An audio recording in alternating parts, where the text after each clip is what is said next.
네, 7장입니다. 7장은 모세와 바로와의 두 번째 만남을 기록하고 있습니다. 오늘 읽었던 1절부터 7절까지 이 본문은 그런 바로와의 두 번째 만남을 위해서, 두 번째 만남을 앞두고 다시금 모세에게 말씀하시는 하나님의 음성을 기록하고 있습니다. 바로와의 만남을 앞두고 염려하고 불안해하고 있는 모세를 격려하기 위함이었을 겁니다. 두 번째 바로와의 만남을 앞두고 잔뜩 쫄아있는, 두려워하고 있는, 기가 죽어있는 모세에게 힘을 실어주기 위함이었습니다. 오늘도 이 말씀을 통하여서 이 말씀 가운데 우리에게 들려주시고 우리에게 깨닫게 하시는 성령 하나님의 말씀하심이 은혜가 있길 소원합니다. 그리고 우리는 그 말씀 앞에 서서 내 마음의 문을 열고 겸손하게 말씀에 귀 기울이고, 그리고 선포되는 말씀에 우리 심령으로 아멘으로 응답할 수 있는 그런 복된 귀한 시간이기를 간절히 소원합니다. 1절 말씀입니다. 같이 읽죠. 시작. 여호와께서 모세에게 이르시되 볼지어다 내가 너를 바로에게 신같이 되게 하였은즉 내 형 아론은 내 대언자가 되리니. 지금 모세의 상황이 어떤 상황인지 좀 생각해 볼 필요가 있습니다. 지금 모세의 마음이 어떤 마음인지 생각해 보아야 합니다.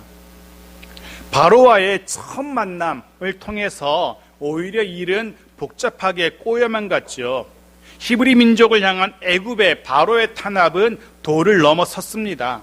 설상가상 애굽뿐만 아니라 동족 이스라엘까지도 등을 돌리고 모세를 향해서 원망하며 저주했었죠. 그래서 잔뜩 낙심하고 있는 모세입니다. 말 그대로 완전히 의욕을 상실한 모세죠. 처음 애굽에 들어올 때 그 모세의 그 자신감은 1도 남아있지 않은 그런 완전히 꼬리를 내린 모세의 모습입니다. 도무지 다시금 또 한 번 그 바로 앞에 설 용기가 나지 않습니다. 아니, 바로뿐만 아니라 동족 이스라엘 민족 앞에 다시 서기도 두려운 그런 모세의 상황인 거죠. 그런 모세에게 하나님께서 다시 말씀하십니다. 뭐라고 말씀하십니까? 먼저 이렇게 말씀하십니다. 내가 너를 바로에게 신같이 되게 할게 라고. 무슨 의미인 줄 아실 겁니다. 겁먹지 말라는 겁니다. 쫄지 말라는 겁니다. 모세는 바로에게 모세는 신과 같은 그런 존재가 될 거라는 겁니다. 신과 같은 존재. 말 그대로 무시무시한 존재입니다. 사람은 그 신 앞에 서는 것조차 두려운 그런 존재가 신입니다. 바로에게 모세가 그런 존재처럼 느껴지게 될 겁니다. 해서 정말로 겁먹을 사람은 모세가 아니라 바로여야 된다는 거죠. 그만큼 모세는 바로에게 두려운 존재, 신과 같은 존재가 될 겁니다. 하나님께서 그렇게 만드실 겁니다. 하나님께서 그렇게 상황을 역전시키실 겁니다. 두려워할 자는 모세가 아니라 바로가 되게 하실 겁니다. 오늘 본문에도 등장하지만, 그 표현이 등장하지만 지난번 6장 마지막 부분에서도 말씀을 나눴습니다. 하나님의 군대 이스라엘이라는 그 표현. 누구를 만나도 어떤 문제 앞에서도 겁먹을 필요가 없는 겁니다. 기죽을 이유가 없는 겁니다. 하나님이 그렇게 하실 겁니다. 신과 같이 되게 하시는 하나님. 그 하나님은 저와 여러분도 그렇게 만드실 겁니다. 어떤 사람 앞에서도, 어떤 문제 앞에서도 두려워할 필요가 없는 겁니다. 쫄 필요가 없는 겁니다. 하나님의 이런 약속을 믿고 신뢰하고 담대하면 되는 겁니다. 그것이 하나님께서 모세에게 들려주신 말씀이었고, 또 다른 말씀이 이어지죠. 형 아론이 모세의 대언자가 될 거라는 말씀이 이어집니다. 대언자, 선지자, 예언자 다 같은 표현들입니다. 신이 인간에게 신의 말씀을 전할 때에 그 뜻을 전하는 자가 바로 대언자입니다. 신이 직접 각자 사람에게 말씀을 전하는 것이 아니라 권위 있는 한 사람을 세워서 그 대리자를 통해서 신의 말씀을 전하는 겁니다. 즉 여기 말하는 대언자는 신의 말씀을 전하는 사람을 말합니다. 모세는 신과 같은 존재가 될 것이고, 그러하기에 그런 신과 같은 존재인 모세가 사람에게 말씀을 전할 때에는 대언자가 필요하다는 겁니다. 아론이 그 역할을 하게 될 거라는 하나님의 약속입니다. 더 구체적이고 더 분명하게 하나님의 약속이 주어지고 있는 겁니다. 모세가 신과 같이 될 거라는 것, 그리고 아론은 신의 대언자가 될 거라는 것. 결국 이 1절 말씀은 모세가 그렇게 신과 같이 되게 하시겠다는 하나님의 분명한 구체적인 의지가 드러나는 그런 표현인 겁니다. 그리고 그를 통해서 하나님은 모세를 위로하시고 힘을 주시고 용기를 부어주고 계십니다. 다시 한번 말씀으로 여러분에게 권면하고 축복합니다. 저와 여러분에게도 이런 하나님의 음성이 들리기를 소원합니다. 위로하시고 힘주시고 담대하게 하시고 우리에게 정말로 그 세상 어떤 문제 앞에서도 그 누구 앞에서도 기죽지 않게 하시는 주님의 음성이 우리에게도 들리기를 소원합니다.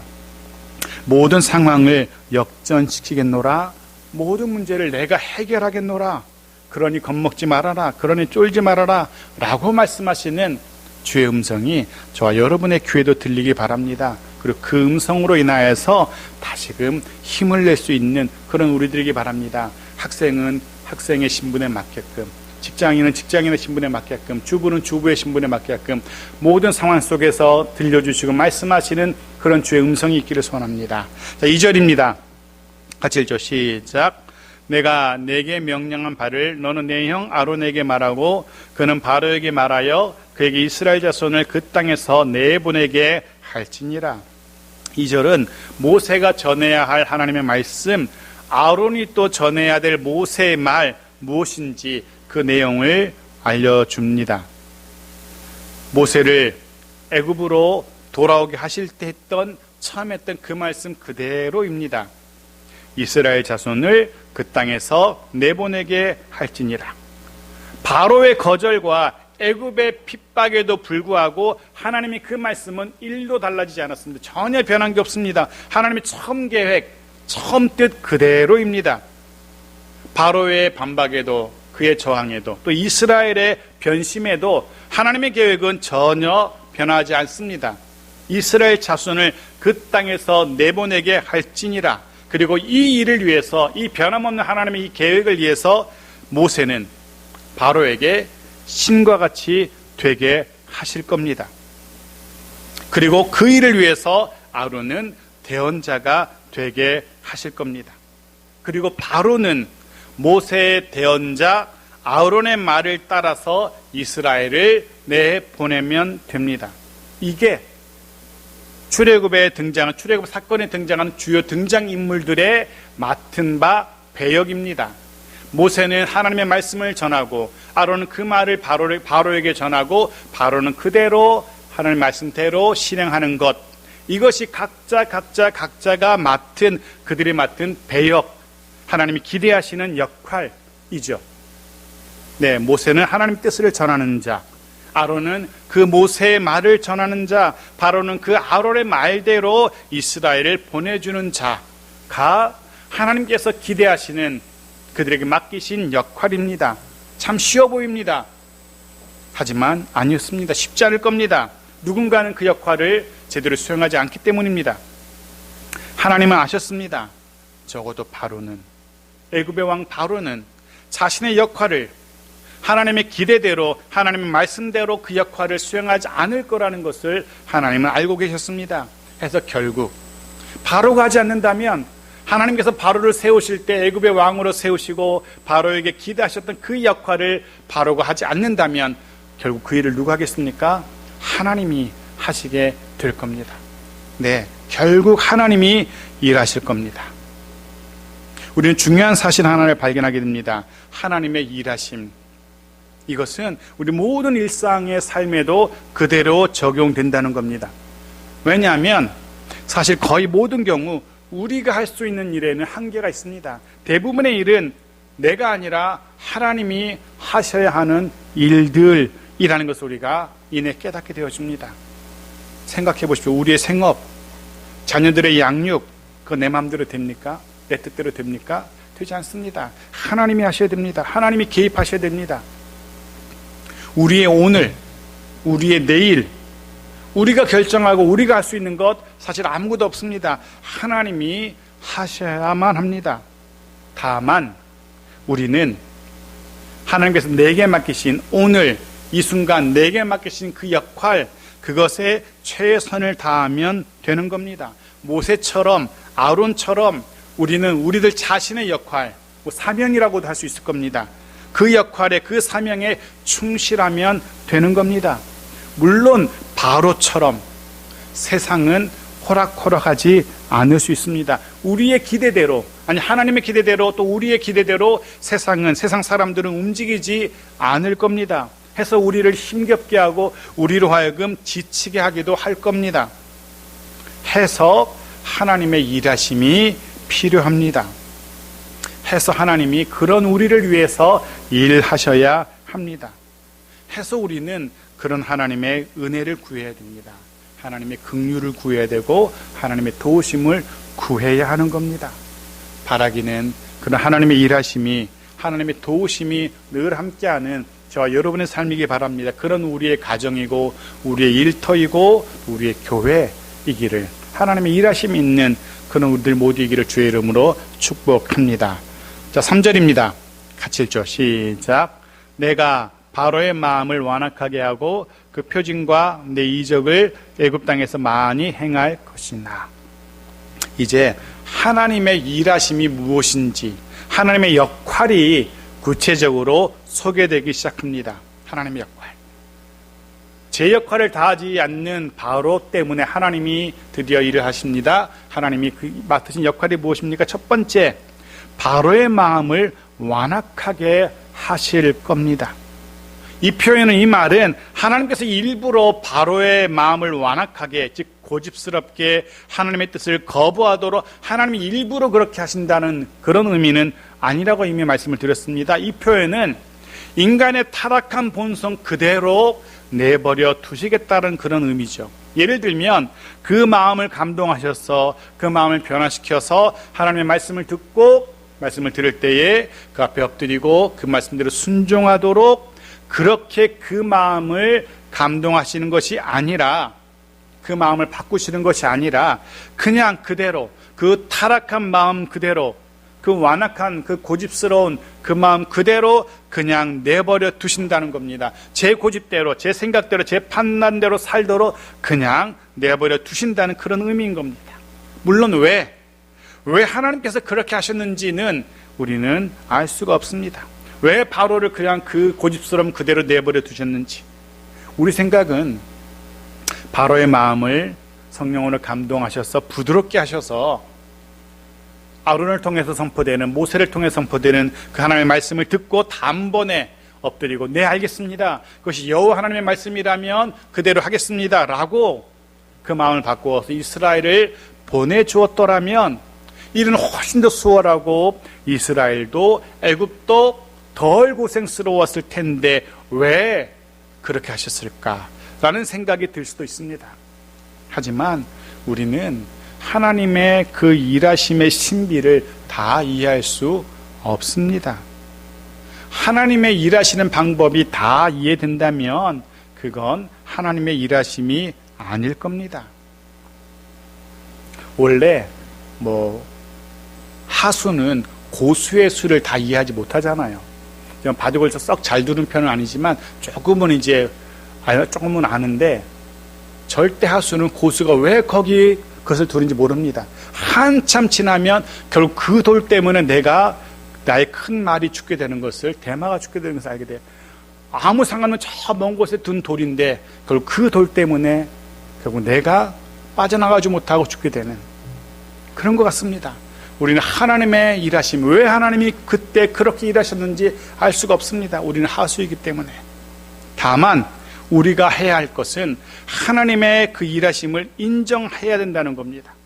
다 이해는 할 수 없어도 그것이 하나님의 계획이었다는 것, 그것이 하나님의 일하심이라는 것은 우리가 인정해야 할 겁니다. 출애굽의 사건도 마찬가지입니다. 왜 하나님이 그렇게 일하셨는지 우리는 이해하지 못합니다. 아니, 처음부터 왜 가나안 땅에서 잘 살고 있는 히브리 민족을 굳이 애굽으로 건너가게 하셨는지, 왜 애굽에서 처음에는 잘 살게 하셨다가 노예 민족으로 전락하게 하셨는지, 왜 애굽으로부터 그런 대우받도록 그냥 내버려 두셨는지 이해되지 않습니다. 다만 그런 일하심을 통해서 애굽이, 그리고 이스라엘이, 아니 온 열방이, 그리고 주의 말씀을 읽고 있는 우리들이 여호와 하나님의 하나님 되심을 더 선명하게 깨닫게 되었다는 것, 하나님의 능력이 어떠하심을 더 분명하게 알게 되었다는 것, 그 정도 깨닫는 것뿐 하나님의 일하심의 신비를 우리가 다 알 수 없습니다. 네, 그런 일하심의 과정 중 하나가, 하나님의 역할 중에 하나가 바로의 완악함을 그냥 그대로 내버려 두시는 것이었습니다. 그리고 하나님의 역할이 또 하나 주어집니다. 본문에 소개됩니다. 그것이 무엇입니까? 표징과 이적 행하심입니다. 표징과 이적, 그건 하나님만이 하실 수 있는 일이었습니다. 물론 처음에는 애굽의 술사들이 흉내 내보려고 시도하지만 결국은 그 일은, 하나님의 이 표적, 이적, 이것은 오직 참신이신 여호와 하나님만이 하실 수 있는 일이라는 것이 드러납니다. 이것이 하나님의 역할입니다. 바로의 마음을 완악하게 하고 애굽의 표징과 이적을 내리시는 것. 4절에는 어떤 표징이고 어떤 이적인지 좀 더 구체적으로 소개됩니다. 4절 볼까요? 같이 읽죠. 시작. 바로가 너희의 말을 듣지 아니할 터인즉 내가 내 손을 애굽에 뻗쳐 여러 큰 심판을 내리고 내 군대 내 백성 이스라엘 자손을 그 땅에서 인도하여 낼지라. 어떤 표징, 어떤 이적인지. 첫 번째, 하나님의 표징과 하나님의 이적은 애굽을 향한 큰 심판으로 나타납니다. 하나님의 손을 뻗어서 애굽을 향하여 여러 큰 심판을 내리실 겁니다. 하나님의 손이라는 표현 우리가 이미 살펴봤습니다. 하나님의 힘, 하나님의 능력을, 그 어마무시한 전지전능하신 힘을 의미합니다. 하나님이 그런 힘과 그런 능력으로 애굽을 심판하실 겁니다. 바로 그것이 애굽을 향한 심판, 그것이 하나님의 역할, 하나님의 일하심이었습니다. 둘째, 하나님이 행하시는 표징과 이적, 하나님 역할 중에 두 번째는 이스라엘에게는 선한 인도하심으로 나타날 겁니다. 하나님의 손을 뻗어서 이스라엘 인도하여서 애굽으로부터 나오게 하실 겁니다. 그렇습니다. 그 땅에서 인도하여 낼지라. 이것이 하나님의 더 구체적인 역할입니다. 그리고 우리를 인도하시는 은혜로운 하나님의 그 손은 마찬가지로 우리에게는 은혜로운 손이지만 동시에 우리를 대적하는 이들에게는 심판하시는 무시무시한 손인 것입니다. 해서 그런 생각하게 되죠. 우리가 하나님을 대적하는, 하나님 반대편에 서지 않은 것이 얼마나 다행인지 깨닫게 되어집니다. 우리가 하나님 편에 서 있다는 것이 얼마나 다행인지 깨닫게 되어집니다. 그리고 결단하게 되는 것, 이후로도 우리는 하나님 편에 서 있어야 된다는 것. 어떤 유혹이 있어도, 어떤 시련이 있어도 하나님 편에 서 있어야 되는 우리들입니다. 그래야만 심판을 면할 수 있고, 그래야만 그 손의 인도하심과 돌보심을 경험할 수 있습니다. 기억하십시오. 모든 순간 하나님 편에 서 있는 저 여러분이 되기를. 그리고 4절에서 주목해야 될 표현이 하나 더 있습니다. 반복되는 표현이 있습니다. 무엇일까요? 계속 반복되는 단어가 있죠. 바로 내라는 표현이죠. 내가 내 손을, 내 군대를, 내 백성을. 하나님이 지금 무엇을 말씀하고 있습니까? 겉으로 보기에는 바로와 모세의 싸움처럼 보입니다. 겉으로 보기에는 아론과 바로의 말다툼처럼 보입니다. 하지만 아닙니다. 이 싸움은 내가 내 손을, 내 백성을, 내 군대를 위해서, 즉 이 싸움은 하나님과 바로의 싸움이었던 겁니다. 네, 하나님이 이 출애굽 사건의 진정한 주인공이라는 사실을 성경은 우리에게 분명히 말씀하고 있습니다. 하나님이 우리의 주인공이십니다. 우리 삶의 주인공이십니다.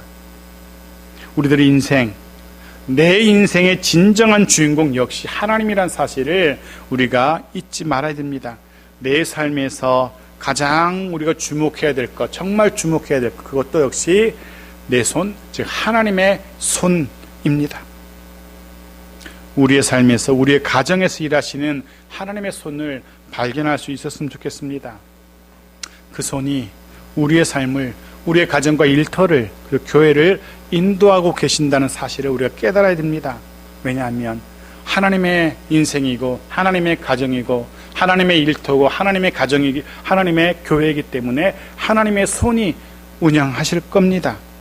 그래서 우리는 매 순간마다 내 인생의 주인공은 내가 아니라 하나님이라는 사실을, 우리 가정의 참 주인은 하나님이라는 사실을, 내가 일하는 그곳의 주인도 하나님이라는 사실을 우리가 늘 인정하고 고백해야 될 겁니다. 하지만 대부분의 사람들은, 심지어 그리스도인들조차도 참된 주인공이신, 참된 주인이신 하나님을, 그 하나님의 일하심을, 하나님의 손길을 발견하지 못합니다. 해서 금방 지치고 좌절하고 힘들어하고 낙심하고 의욕상실하고 하곤 하는 거죠. 내가 하려고 하니까. 왜 하나님의 그 손을, 하나님의 일하심을 보지 못할까? 사람과의 관계에 주목하기 때문입니다. 드러나는 물질과 돈에 관심이 쏠려있기 때문입니다. 여러 유혹들이 우리를 흔들기 때문에 그렇습니다. 힘겨운 일상의 문제들이 우리의 영의 눈을 가리기 때문에 하나님을 보지 못합니다. 주인공이신 하나님의 일하심을 보지 못합니다. 사랑하는 성도 여러분, 그럼에도 불구하고 여전히 내 인생 속에서, 우리 가정과 일터에서 일하시는 주인공이신, 주인이신 하나님의 능하신 손길을, 그 능력의 손을 늘 느끼고 경험할 수 있었으면 좋겠습니다. 한없는 은혜와 긍휼로 우리를 붙들어 주시고 인도하고 계시는 그 손길을 주목할 수 있는, 발견할 수 있기를 바랍니다. 그리고 그로 인하여, 그 손길로 인하여서 지금보다는 조금은 더 평안한 삶을, 지금보다는 조금은 더 마음 든든한 삶을 살아갈 수 있게 되기를 주의 이름으로 축복합니다. 자, 5절입니다. 같이 읽죠. 시작. 내가 내 손을 애굽 위에 펴서 이스라엘 자손을 그 땅에서 인도하여 낼 때야 애굽 사람이 나를 여호와인 줄 알리라 하시매. 애굽이 여호와 하나님을 알게 될 겁니다.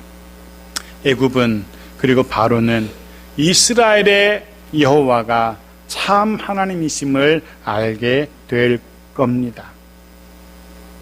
그리고 바라기는 우리로 인하여, 그런 모세와 아론의 말을 통하여, 또 애굽에 내려지는 이스라엘을 위하여 일하시는 하나님의 일하심을 통하여 모든 열방이 하나님의 하나님 되심을 알게 되었던 것처럼, 우리로 인하여, 하나님의 손길이 역사하시는 우리의 가정으로 인하여 우리 모든 주변 사람들이 여호와 하나님을 알게 되길 소원합니다. 저와 여러분을 위해서 일하시는, 저와 여러분의 인생과 가정과 일터를 위해 일하시는 하나님의 그 일하심을 통해서 하나님을, 하나님의 능력을 주변 모든 사람들이, 세상이 깨닫게 되어지기를 간절히 소원합니다. 그런 생각도 하게 되어집니다. 세상 사람들은, 물론 우리도 간혹, 아니 자주 그렇게 하는데, 왜 된통 얻어맞고 나서야 하나님의 그런 손길을 깨닫는 것일까? 왜 미리, 말 그대로 그냥 좋게 말로 경고할 때 그때는 왜 깨닫지 못하는 것일까? 그런 생각을 한번 해봅니다. 세상 사람들은 마찬가지고 우리도 자주 그러고, 아마 인간의 어리석음 때문일 겁니다. 흔히 하는 말로 설마 나는 괜찮겠지 하는 그런 안일함 때문일 겁니다. 그런 우스갯말이 있습니다. 마귀 중에 가장 강력하고 가장 무서운 마귀가 있는데 그의 이름이 설마라고 한답니다.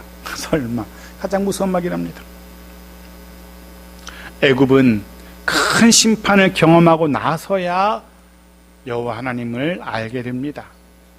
우리는 그런 이 애굽의 어리석음을 반복하지 말아야 됩니다. 우리는 바로의 어리석음을 반복하지 말아야 됩니다. 성경에서 배워야 됩니다. 인간 역사에서 배워야 됩니다. 설마라는 그런 안일함으로 인해서 하나님이 그렇게 싫어하시는 죄에 오염된 세상적인 습관들 반복하는 그런 어리석음 범하지 말아야 될 겁니다. 그리고 이어지는 7절은 하나님의 계획을 애굽에 알리는 이 일을 위해 부름받은, 하나님의 계획대로 이스라엘 인도하는 이 일을 위해서 바로 앞에 서게 될 모세와 아론의 나이가 소개됩니다. 조금은 뜬금없죠. 앞뒤 문맥과 전혀 어울리지 않아 보이는, 말 그대로 없어도 되는 문맥입니다. 지금까지 본문에서 하나님은 불안해하고 있는 모세를 위로하셨고, 그런 위로하시는 말씀도 주셨고, 모세가 어떤 존재인지, 아론이 어떤 존재인지, 바로는 또 어떤 일을 해야 되는지, 그 일을 못할 때 하나님이 어떤 일을 하실지를 너무나 구체적으로 잘 말씀하셨어요. 그것으로 끝입니다. 그런데 갑자기 난데없이 그들의 나이를 소개하십니다. 왜일까? 제가 좀 봅시다. 같이 읽죠. 7절 시작. 그들이 바로에게 말할 때에 모세는 80세였고 아론은 83세였더라. 모세는 80, 아론은 83. 성경이 굳이 이들의 나이를 밝히는 이유가 무엇일까? 이들이 한없이 젊어 보였기 때문에 나이를 알려줄 필요가 있는 것일까? 왜 굳이 이들의 나이를 말하고 있는 걸까? 주중에 어느 선배 목사님, 원로 목사님의 장례식이 있어서 장례식 가서 이렇게 가서 어떤 목사님과 얘기를 나누는데 아이들 얘기가 나왔어요. 그래서 우리 아이는 큰애는 29살이었더니만 안 믿는 거예요. 그래서 29살이냐고 그 얘기 들으니까 강 목사님이 나이가 확 들어 보인다고. 그렇게 나이 안 많은 줄 알았는데 무슨 나이가 29이나 되냐고. 물론 이제 대접하는 멘트인지 모르겠지만 그래서 모세와 아론이 그렇게 젊어 보였기 때문에 그렇지 않은 것을 설명하기 위해서 나이를 밝히는 것일까? 아닐 겁니다. 그럼 그들이 이렇게 이런 나이에도 건강하다는 건 장수를 자랑하기 위함일까? 그것도 아닙니다.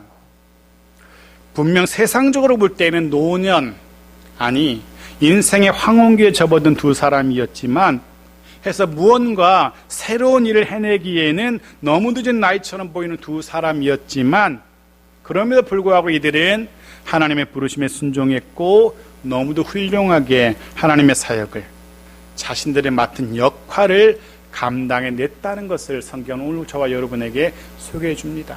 이런 거죠.